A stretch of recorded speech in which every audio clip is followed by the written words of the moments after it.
Waalaikumsalam. Berjumpa kembali bersama saya Wong Ganteng sak donya. Mohon untuk tidak menyebutkan nama dan identitas siapapun dalam percakapan ini karena percakapan ini saya naikkan dalam konten YouTube masih.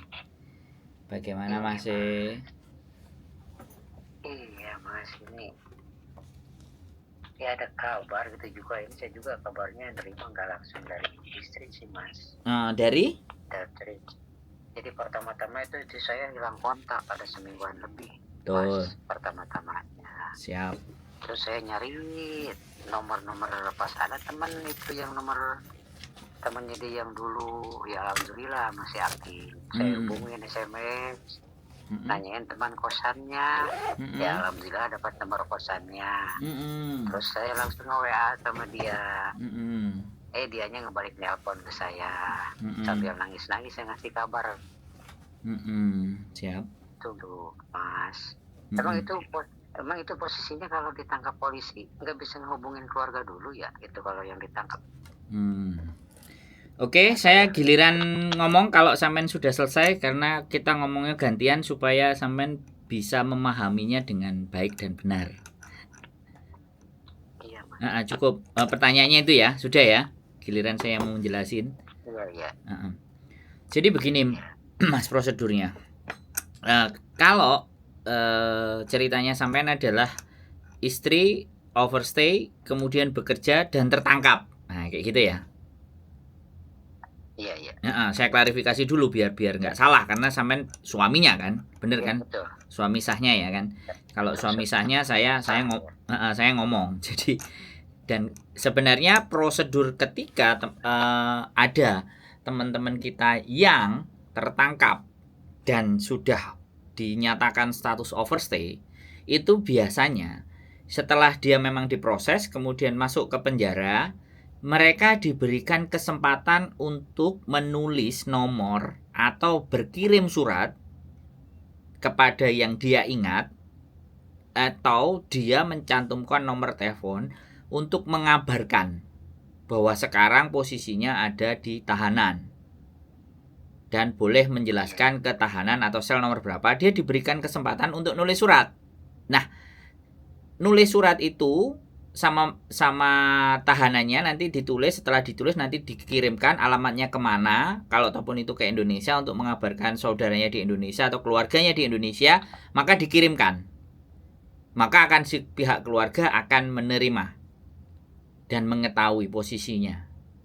Jadi seperti itu, dan memang tidak langsung secepat, seminggu 2 minggu. Kemungkinan ya dia 1 bulan, seminggu atau diproses 2 minggu diproses, terus dia dikasih, kemudian dikirimkan by post, kemungkinan ya 2 minggu nyampe dari Indonesia ibaratnya kabar. Itu prosedurnya kalau di tahanan untuk mengabarkan, karena ini Hong Kong itu bukan biasa-biasa, dia pasti ada skemanya. Cuman terkadang ada teman-teman yang sudah kena itu tidak berani mengabarkan ke Indonesia. Kekhawatirannya adalah nanti panik, ya kan? Nanti bahaya. Oke, kalau tidak memberikan kabar secara jelas dan sampean dapat informasi ibaratnya dari temennya dan memang kalau kejadiannya nyata, sampean tak kasih nomornya KJRI, ya kan? Atau nomornya polisi KJRI atau kontak person orang dari KJRI. Kemudian sampean perkenalkan nama sampean selaku suaminya, sertakan bukti buku nikahnya atau kakak sampean yang juga menyatakan identitas dari mbaknya tadi. Dari situ pasti KJRI akan memberikan informasi kepada sampean bahwa benar adanya mbak yang bernama ABCDEFG ya memang masuk. Karena pasti pihak penjara akan menyampaikan kepada pemerintah Indonesia, spesialisnya kalau di sini kan KJRI, bahwa anak ini tanggal sekian ditangkap, kasusnya begini terus dikasih daftar list. Itu pasti punya. Jadi sampean tinggal menghubungi aja KJRI untuk memastikan benar atau tidak. Satu itu ya langkahnya yang pertama. Untuk benar-benar memverifikasi. Nah, cara kedua, sampean boleh juga, ya kan? Istri sampean kan punya KTP. Terus prosesnya sama PT. Ya kan? Sampean kan setidaknya tahu PT-nya. Kalau enggak tahu sponsornya. Cari itu, suruh nganterin ke PT-nya. Tanyakan ke PT-nya. Ya kan? Kita boleh mendesak. Iya kan? PT kan bertanggung jawab. Terlepas ya dia 5 tahun, 6 tahun, 7 tahun. Hah? Itu overstay-nya OS-nya udah 1 tahun, Mas. Ya iya nggak apa-apa. Nggak apa-apa. Enggak apa-apa. Tapi kan keberangkatan PT keluarga kan tahu. Maksud nggak PT-nya tahu kan? Halo? Udah ada 10 tahun lebih, Mas. Malah lupa saya sekarang. Nah, itu berarti bukan salah saya ya. Saya cuman ngasih solusi dan cara-cara. Nanti sampean silahkan pilih mana yang memungkinkan buat sampean. Bener nggak? Ya, halo? Iya. Ya, dicari di PT-nya. Karena bagaimanapun, itu PT juga bertanggung jawab atas ketidakadanya hubungan keberadaan kalau tohpun prosesnya di penjara. Kalau kebetulan kalau misalnya dia memang pingin menghilang dari keluarga yang tidak mau dihubungi keluarga kan ada tuh.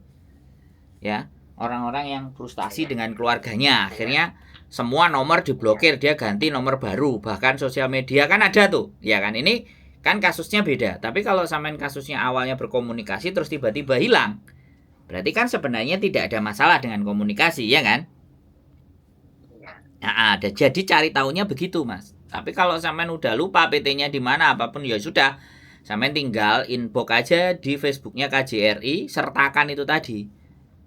Buku nikahnya sampean, sampean scan, jangan difoto karena kecil-kecil tulisannya biar mereka gampang. Nanti tunggu balasan dari mereka. Atau nomor stafnya KJRI. Sampean menanyakan atas nama istri saya ABCD lengkap. Kalau perlu ada fotokopi KTP-nya yang dari Indonesia, kirim ke dia, ke KJRI. Jadi benar-benar menyatakan bahwa sampean adalah suaminya gitu loh. Nah, dari kabar itu nanti jelas. Sampean akan mendapatkan informasi kasusnya bagaimana, berjalannya seperti apa. Nah, kejar itu KJRI karena sekali lagi ya kan, saya bukan orang KJRI ya kan, saya bukan juga orang yang bisa nengokin. Kenapa? Tapi bisa ngasih info nomor KJRI-nya. Iya, saya kasih tahu nanti sampean.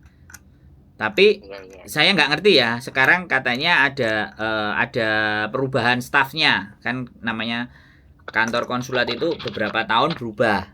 Yang ada nanti saya kasih, saya nggak up to date soalnya, karena saya juga tidak ada akses ke mereka. Tapi sampean juga bisa inbox, ya, jadi inbox aja terus tiap hari. Kalau bisa sampean sehari nginbox 5 kali 6 kali, besok inbox lagi 5 kali 6 kali, terus nomor telepon yang tak kasih coba telepon terus, pokoknya jangan menyerah. Terus sampaikan datanya supaya sampean bisa mendapatkan informasi dari si mbaknya. Sambil nunggu mbaknya nanti mau ngirim surat apa enggak gitu loh. Kadang-kadang ya ini juga teman-teman itu kalau yang sudah kena di penjara terus tiba-tiba hilang, terus nggak pernah ngabari, terus nggak juga nulis surat buat keluarganya karena takutnya keluarganya bingung, jadinya mereka memilih diam. Nah, keluarga semakin banyak bertanya-tanya, kan seperti itu tuh. Iya. Saya sangat menyadari. Tapi maaf Mas. Boleh? Iya. Tapi maaf Mas, ini yang udah kalau pas kayak gitu biasanya berapa lama itu Mas? Nah, kalau sampean bertanyanya sama saya bukan ahli hukumnya, saya juga nggak bisa ngelihat kesalahannya dia seperti apa, jadi saya nggak berani kalau menjawab untuk urusan itu. Bahkan memprediksi dan memperkira itu saya nggak berani, Mas. Nah, sampai saya sebenarnya sudah pernah membantu orang yang sudah menyerahkan diri dan dia sempat di penjara. Tapi sampai detik ini saya belum dikabari. Saya minta sama dia, kamu tak anterin. Tapi aku cuman minta untuk sebagai menginformasikan ke teman-teman, setelah kamu selesai tolong ya, Mas, ya. Apa? Buat sharing ya. Ya aturannya buat sharing gitu. Nah, gitu loh Mas. Jadi kadang-kadang niat kita baik, tapi orang, ya saya tidak memaksa ya dan tidak menilai orang. Tapi orang itu kalau masalahnya itu sudah kelar, dia itu lupa. Iya. Itu manusia. Saya sekali lagi saya nggak berharap ya. Lu udah tak bantu, kamu telepon aku, kamu kabarin aku, kamu harus bertanggung jawab sama aku. Aku nggak begitu, Mas. Aku akan biarkan. Karena semakin orang itu tidak nelpon saya, artinya hidupnya baik-baik saja. Kan enak tuh sama saya. Kita ikhlas bantu ya Mas. Jadi ya makanya kemarin juga ada kayak sampean ini Mas, persis. Tapi 6 bulan kalau nggak 7 bulan berikutnya dia follow up lagi ke saya. Mas, saya sudah bisa ngabari istri saya dan katanya istri saya bulan depan sudah bisa keluar tanggal sekian. Nah, suaminya bilang ke saya. Nah, itu yang saya senang. Saya juga kontenin jadinya. Artinya apa ya? Aku berpikir Masnya itu yang nelpon punya tata krama gitu loh. Bukan berarti yang nggak ngabari nggak punya tata krama, enggak. Ada timbal balik lah. Enggak, maksud saya cuma lagi butuhnya doang. Nah, saya cuma dikabari bahwa istri saya pulang, tapi kenapa kok saya masih belum bisa dapat kabar ya Mas? Kadang keluar. Nah, dia masih tanya, tak jawab, Mas. Orang kalau sudah kena tahanan dan dia punya kena masalah, dia nggak bisa dibebaskan untuk bisa pegang HP. Saya bilang kayak gitu. Nanti kemungkinan pada saat dia bisa pegang HP setelah dia mau mendekati naik pesawat, barang-barang pribadinya bisa diserahkan. Karena perlakuannya orang-orang yang jadi tahanan itu memulangkannya itu dengan cara yang berbeda Mas. Nah itu loh bener kan? Tapi setidaknya Masnya sudah nanya balik ke saya dulu yang telepon Mas, yang istri saya gini-gini. Ya saya sudah dapat kabar ya, pokoknya terima kasih saya membantu, tapi saya boleh tanya lagi sedikit nggak? Saya jawab boleh, aku bilang. Ya saya senang kalau sampean follow up, kalau sampean cari di kontennya ada sih sebenarnya. Masnya yang cerita itu kemungkinan hari-hari ini sudah di rumah, tapi dia nggak memfollow up lagi atau nggak telepon saya lagi. Saya anggapnya ya mereka sudah ketemu di Indonesia, ya sudah bahagia, sudah selesai. Jadi seperti itu Mas. Nggak ada masalah. Menurut saya nggak perlu panik. Penjara di Hong Kong tidak seperti penjara di Indonesia, itu aja. Jadi Iya, yang saya takutkan itu Mas. Bayang penjara di kita kan kayak apa gitu. Nah iya, di Hong Kong nggak? Ya. Kita takut banget, kasihan banget gitu. Iya, ya tapi makanya sekali lagi. Jadi terkadang kan begini loh Mas. Yang ingin saya ingin justru sampaikan itu begini. Banyak teman-teman yang memutuskan untuk keluar itu karena tidak ada support dari keluarga. Ini asumsi saya loh ya. Kenapa dia kabur? Kenapa dia cari uang yang lebih besar? Karena bisa jadi support dari keluarga itu nggak ada. Ya, saya tidak mendiskreditkan. Tapi saya mencari akar permasalahan kenapa mereka memutuskan untuk keluar. Karena bisa jadi tuntutan di rumah lebih banyak, lebih besar, sehingga dia akhirnya punya jalan berpikir yang berbeda. Terus mereka ketemu dengan teman-teman yang segolongan itu gitu loh. Itu emang iya pertamanya gitu Mas. Nah, dia jadi kena pengaruh. Pengaruh padahal udah dilarang gimana juga. Nah, gitu. Ya, jadi kan makanya saya hanya menebak, saya hanya mengira-ngira, saya berasumsi. Tetapi ketika pihak keluarga ngerasa bahwa sudahlah segitu cukup, kamu nggak usah keluar, yang segitu kita manage aja. Nah kalau istrinya yang kerja di sini kita dem kayak gitu, kita tenangin, udahlah simpen aja buat kamu di sininya sekian, kita gini-gini. Tapi ketika dari Indonesia itu tuntutannya terlalu besar, otomatis dia kan harus berjuang. Akhirnya memilih jalan itu gitu loh Mas. Nah itu yang terkadang. Makanya saya senang kalau pihak suami, pihak keluarganya dari Indonesia itu nelpon saya. Di situ kesempatan saya untuk menyampaikan atau mensiarkan, please pihak keluarga, mereka capek di sini, mereka berat, tolong hibur mereka, jangan dimintain, jangan dibanyakin tuntutan, dukung, doakan. Nah itu justru saya senang gitu loh Mas. Ada kayak malah setiap mau habis kontrak juga Mas, saya suaminya nyaranin udah aja pulang gitu. Cuman ya gimana, daripada kita sama-sama keras itu pengen terus, saya pengen pulang daripada rumah tangga bubar, ya udah saya nyerah gitu.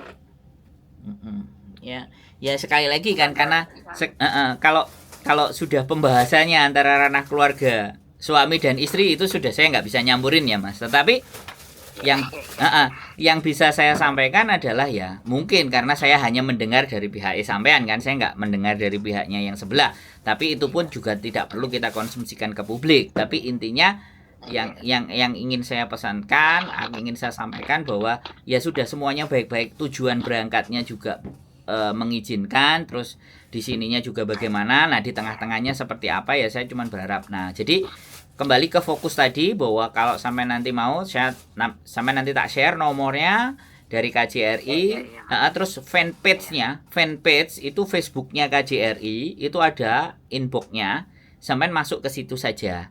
Dan sampai perkenalkan nama sampean, jelaskan pokoknya formal ya. Saya namanya ini, saya suaminya saudari yang namanya ini dan kami mendapatkan kabar seperti ini. Apakah benar memang istri saya itu memang dalam proses di penjara atau bagaimana, mohon kejelasannya. Jadi ini saya sertakan KTP istri saya, ini saya sertakan kakaknya saya dengan istri, ini saya sertakan buku nikah kami. Jadi kayak gitu kan. KJRI-nya menjelaskannya enak. Oh, ini benar. Kita jelaskan kepada pihak yang benar, suaminya, keluarganya. Jadi seperti itu, Mas ya. Jadi persoalannya sudah tergambar kan sama sampean? Sudah. Ada gambaran ya. Sudah nggak perlu bingung. Dan saya pastikan nggak usah bingung. Bisa jadi nanti keluar dari penjara, istri sampean jauh lebih gemuk. Masa Mas, bisa gitu? Makanya sampean buktikan. Nanti kalau omongannya saya benar, sampean telepon saya lagi. Oh iya Mas, ternyata tambah gemuk gitu. Justru ya saya suka gitu Mas, gitu kan ngebayang penjara di Indonesia gimana. Enggak, takut ketian gitu. Saya pastikan buang-buang jauh-jauh itu. Karena begini loh Mas, saya pun mau nengok kalau si korban yang di penjara itu tidak memberikan namanya saya untuk saya masuk jenguk, itu saya nggak bisa masuk Mas. Betul ya katanya ya. Iya, jadi hanya orang-orang yang dipilih sama istrinya sampean yang bisa masuk jenguk dia, itu pun dikasih jam. Dan dia dikasih kesempatan telepon keluar itu cuma 4 menit kalau nggak 5 menit Mas. Nah itu pun kadang-kadang ya orang tahanan kan nggak sempet nginget teleponnya siapa toh, ya kan? Makanya di situ akhirnya terisolasi, akhirnya tidak bisa memberikan kabar. Kalau misalnya mereka ingat nomor YouTuber, ditulis di sana, saya masuk Mas. Wong kemarin sudah ada yang ngasih saya nama, nomor tahanannya juga di sel nomor berapa saya sudah dikasih Mas. Tapi saya mau mengajukan, saya kan juga harus lapor ke KJRI. Saya juga harus lapor ke penjaranya sana, ngirim surat ke penjaranya. Saya Sandro ingin menjenguk tahanan nomor sekian. Nah, apakah tahanannya menerima apa enggak? Nah, prosedurnya harus begitu, Mas. Itu yang menyebabkan seperti itu. Nah, oke, dari apa yang saya jelaskan, menurut sampean kira-kira sudah cukup mewakili apa belum? Atau sudah memahami? Iya paham banget Mas, malah jadi sedikit agak ini nih perasaan agak tenang dikit gitu. Mendengar itu di penjaranya malahan bisa gemuk gitu. Nah, makanya nanti dicek aja. Nanti dilihatin. Tapi kalau gemuk beneran sampean telepon saya loh ya, kalau sudah ketemu di rumah. Ya pasti Mas ya. Tapi ya, itu Mas kan ada ngedengar katanya kalau udah proses itu ada yang paparan itu gimana itu Mas? Nah, artinya kan setelah dia ditangkap, terus dia nggak mau pulang, nah terus dia mengajukan suaka namanya. Ya. Nah, mengajukan suaka kalau banyak itu yang ya makanya saya jelasin dulu. Gantian saya jelasin ya ini suaka. Jadi suaka ini dia mengajukan karena dalih-dalih dia merasa terancam di negaranya, kayak utang apa semuanya. Jadi dia berdalih, nanti aku dibunuh, diancam begini-begini, utangku banyak, gini. Nah, akhirnya proses suaka itu dikasih. Nah, kalau dikasih proses suaka, begitu dia keluar, dia suaka, kemungkinan besar ya dia balik kerja lagi di tempat itu, dan bahkan dia bisa jadi kalau sudah pulang nggak akan bisa balik lagi ke Hong Kong. Jadi kalau udah paparan bisa kembali kerja gitu meskipun posisi OS. Ya, itu pun sembunyi-sembunyi walaupun sebenarnya dilarang. Oh ya. Iya Mas, paham. Jadi ya sekali lagi ya, makanya di sini saya seneng kalau seandainya memang benar-benar suaminya yang telepon ke saya itu saya jadinya bisa setengah ngomong sambil mesenin gitu loh. Karena di sini ini kan kita juga nggak ngerti apakah mbaknya yang memang dablek, tambeng karena butuh, karena ingin berjuang, atau mungkin ya sekali lagi pihak laki-lakinya mohon maaf tidak bisa mencukupi kebutuhan yang ada di rumah sehingga dia memutuskan ya sudahlah kamu pokoknya manut aja ke saya lah, kayak gitu kan kita juga nggak paham dan saya nggak mau judgement ya, sekali lagi saya nggak mau menghakimi karena kembali lagi permasalahan rumah tangga ya itu tidak perlu diceritakan di sini Mas gitu. Saya cukup Ya maaf Mas, ini maaf ini kan itu yang tadi paparan terus kerja sembunyi lagi, berarti ada kemungkinan ditangkap lagi dong. Jelas. Kalau sudah dia atau diberi lebih berat lagi berarti ya. Iya, betul. Karena sudah 2 kali. Ya, paham. Nah, 2 kali. Jadi ya begitulah, Mas. Jadi di sini itu negara yang dimana menjunjung hak asasi manusia itu tinggi. Yang mudah-mudahan ada kejadian gitu dia mintanya pulang lah, saya mengharap banget pulang Mas. Ya makanya berdoa. Selain berdoa sampai juga berjuang dan menunjukkan ke istri ini loh ada tabungan dan ini saya ada pekerjaan, sudah kita tenang di rumah saja kumpul kan kayak gitu toh Mas. Jadi maaf Mas ya. Jadi itu istri saya kayak gitu nempuh jalur kayak gitu itu karena kepengaruhan omongan temennya sih Mas. Sebenarnya itu kan udah 4 kali perpanjang kontrak, biasa Mas. Cuman karena libur ketemu sama temennya yang posisi OS, ngomongnya manis. Ya udah kejadian lah. Percuma Mas. Iya. Duh, enggak apa-apa. Sampean bercerita seperti itu kan ketika disampaikan di sini kan pihak keluarga yang nonton, ya kan. Kalau ada yang nonton itu setidaknya kan mewanti-wanti pasangannya gitu loh Mas. Jadi biar kejadian nggak seperti kayak sampean, nggak apa-apa kan gini loh, siar artinya yang ingin sampean sampaikan, sampean siarkan, terlepas ya itu benar atau tidak atau apapun, tetapi kan kita bersiar untuk tujuan yang baik. Iya. Nggak pandangan Mas. Iya, kita nggak usah apakah perbuatan saya salah atau perbuatan kita benar, selama sampean bisa memberikan siar yang menurut sampean baik, orang lain mau menerima A, B, C, D itu kan terserah mereka. Karena kebaikan walaupun kecil itu tetap nilainya kebaikan. Kalau saya percaya itu. Walaupun buruk, ya kan? Walaupun kecil dan nggak kelihatan itu tetap keburukan. Kalau kebaikan walaupun itu kecil kan ada suratnya tuh Mas. Sebiji zaroh. Nah katanya kan begitu tuh. Karena saya nggak mau dikatakan ustadz lah ngambil ayat untuk cari uang, saya nggak mau begitulah intinya. Jadi saya lebih baik saya praktekkan aja daripada saya harus mengutarakan tempatnya, gitu aja. Yang penting kan aplikasinya, bukan letaknya di mana. Jadi kan kalaupun sampean menyampaikan kebaikan ya itu tetap nilainya kebaikan. Mau besar mau kecil tetap kebaikan. Nggak berdampak dan tetap nilainya juga baik. Maksud saya itu seperti itu ya. Kalau komporan temennya, hasutan temennya, bagi saya itu hal yang wajar karena prinsip sekali lagi begini, sama-sama cari uangnya ya. Dia sudah misalnya sampai tadi bilang 4 kontrak itu sudah sangat menguasai Hongkong, bahkan bahasa pun juga menguasai.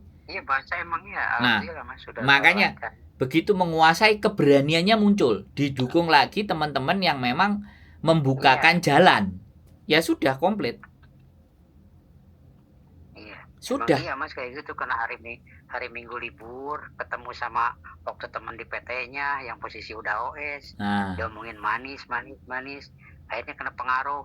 Tapi dari situ juga dia ngasih itu sih ke saya, gimana pendapatnya gini. Saya kan ngomong jelas, udah aja yang legal, aman, saya gitu. Cuman kan ya karena udah kena hasutan temennya ya gimana lagi. Iya, ya sudah nggak apa-apa. Ya wis. Ya nggak apa-apa. Nasi sudah menjadi bubur. Nah ketika sudah jadi bubur kita kasih ayam. Jadi tetap dimakan bubur ayam, tambahin kecap, tambahin kacang ya kan, diirisin, dikasih abon, dikasih kecap, kan jadinya bubur ayam. Tetap masih bisa kita manfaatkan kan, kayak gitu loh. Jadi kan pepatah bilang nasi jadi bubur, sudah jadi bubur. Nah, jadi bubur nggak bisa dijadiin nasi. Ya, Nah, tapi gimana supaya bubur itu tetap dimakan enak, ya jadikan bubur ayam, tambahi tahu, tambahi keripik, tambahin kacang, daun seledri, kan sambel, jadinya bubur ayam. ya jadi keenakan terus OS ya Mas ya, kayak gitu ya. Ya, ya. Tambahin air.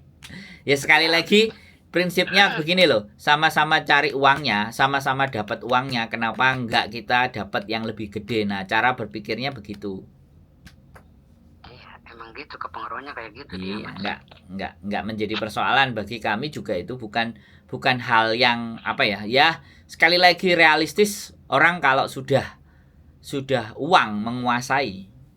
Tapi orang selalu bilang, ah bullshit Mas Andro, ngomong gak butuh duit, gini ya. Boleh, butuh duit itu iya.